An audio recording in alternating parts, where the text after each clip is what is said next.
Kyle Shanahan, after the game, asked about why they lost, pointed to the turnovers, and then walked right into the locker room while the media was there and went to Brock Purdy's locker while he was sitting facing his locker. Then Brock Purdy stood up and listened while standing and nodding and didn't talk. Kyle talked a lot, used his hands a lot, seemed frustrated. Then they embraced and walked away. I asked Brock, what was that? And he said they were just talking about some moments in the game. How do you interpret that scene? I mean, let's ask the question, why? Right? Was he trying to educate Brock Purdy? Because if he's trying to educate and coach Brock Purdy, you can do that privately. You can do that the next day in the film room. So why? That's not why. Because if that's what he wanted to do, he could have done it that way. The question is, why would you put that display in front of his teammates, in front of the media, and is to shift accountability on to Brock Purdy and not yourself? And yes, he absolutely threw him under the bus with that. As a coach myself for 10 years, I would never have done that. If I have an issue with players, like if I want to address the team as a group, I'll do it with all of them there.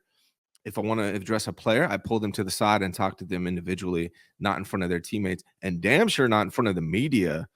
So, yeah, he absolutely threw him under the bus, and this is another symptom of what we've been talking about for years with Kyle Shanahan, which is the lack of accountability. He wants to shift the blame to Brock. So, yes.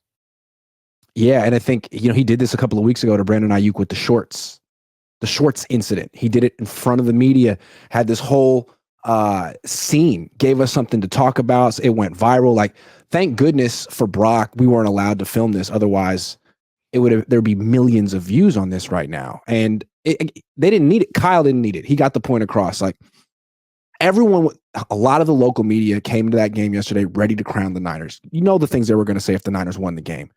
Hey, they might win the Super Bowl this year, that kind of stuff.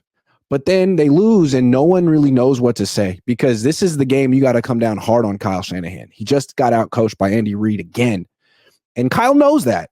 And he's a smart guy and he's good at keeping his job. So he gives all the media a scene. Watch me talk to Brock. And you could interpret it, like if you're Lombardi, oh, that's Kyle being a good coach and they love each other and everything's hunky-dory. Or if you're Tim Kawakami, you can take that and spin it as Brock lost the game. If you read Kawakami's article, it's Brock lost the game. And that's exactly what Kyle Shanahan wanted people to think. Brock lost the game. Well, to me, it's a lot more complicated than that.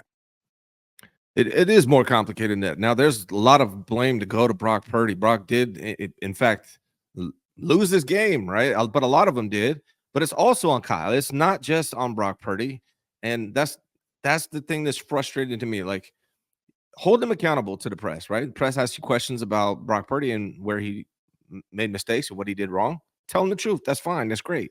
As long as you're doing that about yourself as well. If you're just doing it about Brock, your team is going to lose trust for you. They're going to lose respect for you. It's not cool. That's not good leadership. And Kyle he's not going to, but he has to learn to be accountable for himself as well. He's not going to. We know that by now, but it's one of the things that frustrates me with that dude. Also, it's so easy to like go to the 24-year-old quarterback who hasn't gotten paid and is like a bit of a people pleaser and is never going to talk back to you. Like, why don't you go over to Trent Williams' locker and give him a 5-minute lecture about getting ejected? You won't do that though, because you're scared of Trent. You wouldn't say a word to Trent about getting ejected and throwing a punch. You'll talk to Brock though. Yeah, it's kind of whack, kind of weak, and whack. Weak and whack, whack and weak. Yeah, agreed. Yeah, so it was intentional. It's the second time he's done it. It's a bad look. And I feel for Brock. But at the same time, Brock's not blameless here. I mean, no. Brock threw 3 picks.